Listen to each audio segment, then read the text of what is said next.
আজিৰে পৰা নিশা বন্ধ থাকিব সুপাৰ মাৰ্কেট 6 মাইল পথ জিএছ ৰোডৰ ৰুক্মিণী গাঁৱত উৰণ সেতুৰ নিৰ্মাণ কাৰ্যৰ বাবে এই ব্যৱস্থা গ্ৰহণ কৰিছে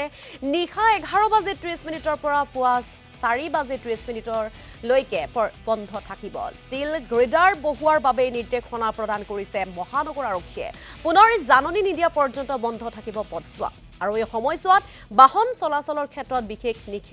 নিষেধাজ্ঞা জাৰি কৰিছে জিএছ ৰোডৰ 6 মাইলত উৰণ সেতুৰ পৰা ডাউনটাউনলৈ বন্ধ থাকিব বাহনৰ চলাচল খানাপাৰাৰ পৰা ভিআইপি পাঞ্জাবাৰী জয়ানগৰ অভিমুখী বাহন চলাচল কৰিব লাগিব 6 মাইল উৰণ সেতুৰ তলেৰে সাৰ্ভিস ৰোড হৈ জয়ানগৰ দিছপুৰ অভিমুখী বাহনে ব্যৱহাৰ কৰিব পাৰিব বেলতলা বজাৰ পথ বেলতলা সাৰ্ভে পথ আন কিছু পথৰ ক্ষেত্ৰতো থাকিব বিশেষ নিৰ্দেশনা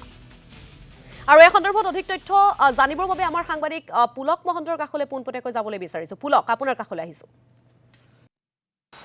নিশ্চয়কৈ এটা কথা ক'ব লাগিব গুৱাহাটীবাসীৰ বাবে এটা জৰুৰী খবৰ বিশেষকৈ যান বাহন আৰক্ষীৰ তৰফৰ পৰা নিৰ্দেশনা দিয়া হৈছে যে আজি নিশা অৰ্থাৎ 3 তাৰিখ 3 মাৰ্চ নিশা 11:30 বজাৰ পৰা পুৱা 4:30 বজালৈকে জিএছ ৰোডৰ এটা অংশ আচলতে আপোনালোকে ব্যৱহাৰ কৰিব নোৱাৰিব মোৰ পাছফালে যিটো দৃশ্য আপোনালোকে দেখি আছে এয়া হৈছে নতুনকৈ যি নিৰ্মাণ হৈ আছে যিখন উৰণ সেতু ৰুক্মিণী গাঁও যিখন উৰণ সেতু নিৰ্মাণ হৈ আছে উৰণ সেতুৰ কিছু কাম অৰ্থাৎ ওপৰত যি অংশত আচলতে এনেধৰণৰ সেই কাৰ্যসমূহ চলি আছে সেইসমূহ সংস্থাপন কৰা হ'ব ষ্টিলৰ যিখিনি পেনেল সেইখিনি সংস্থাপন কৰা হ'ব নিশাৰ ভাগত সেয়েহে যান বাহন আৰক্ষীৰ তৰফৰ পৰা কিছু নিৰ্দেশনা দিয়া হৈছে কোৱা হৈছে যে নিশা 11:30 বজাৰ পৰা পুৱতি নিশা 4:30 বজালৈকে কোনো লোকে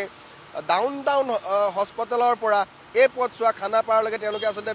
ব্যৱহাৰ কৰিব নোৱাৰিব বিশেষকৈ যি ডাউনটাউন বা ছুপাৰ মাৰ্কেটৰ যিখন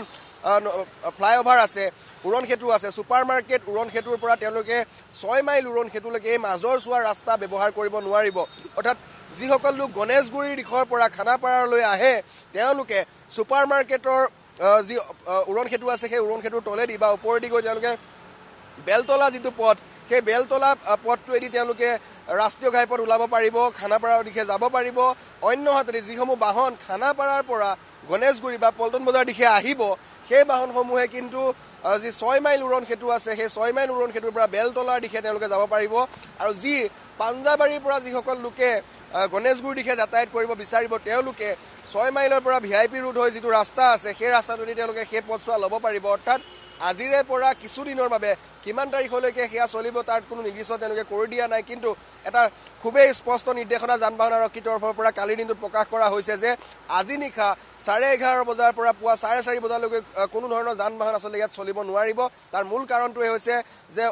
যি উৰণ সেতুৰ কাম চলি আছে তাত ওপৰৰ অংশত যিসমূহ লগোৱা হয় সা সংজাম সেইসমূহ আচলতে লগোৱা হ'ব নিশাৰ ভাগত সেয়েহে কোনো ধৰণৰ যাতে অপ্ৰীতিকৰ ঘটনা সংঘটিত নহয় কোনো লোকে যাতে হাৰাশাস্তিৰ সন্মুখীন হ'ব লগা নহয় সেয়ে নিশাৰ ভাগত 11:30 বজাৰ পৰা পুৱতি নিশা 4:30 বজালৈকে